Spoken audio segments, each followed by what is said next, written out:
webisode number 5 of 10 on how to build a computer. Today we follow up on the previous videos by showing you how to install a hard drive. So far we have covered how to install a motherboard, CPU, memory and a graphics card. In this episode we'll be installing the hard drive, the filing cabinet for your PC. If you have only joined us now, be sure to visit our website or YouTube channel and see our previous how-to videos. Rate them and give us some feedback. Okay, let's get started.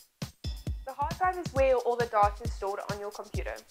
There are two types of hard drives, the obsolete IDE and now commonplace SATA. IDE drives are more difficult to install than SATA.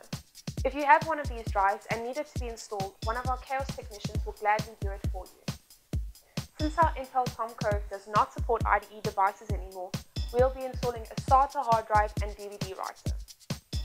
There are two connectors on the hard drive, an optical drive. The short one is for the data cable and the long one for the power cable. To begin, break out the DVD writer front blind and slide the DVD writer into place.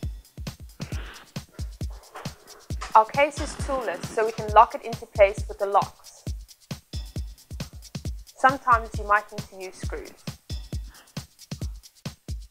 Then we attach the hard drive to the hard drive tray.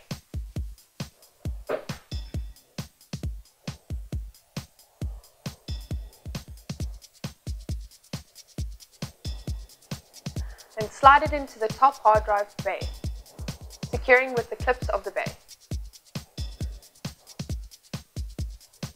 Again, some cases might need screws.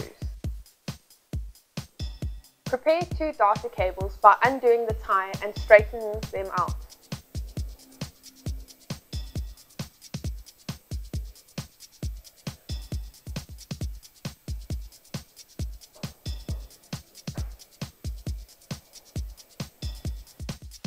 Connect one cable to the DVD writer and one to the hard drive, ensuring that the cable connects the right way round, as there's a key to guide the cable so that it only fits one way.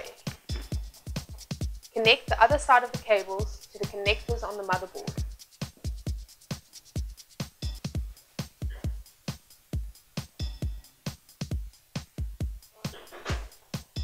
Your hard drives require power, which we'll discuss in a later video.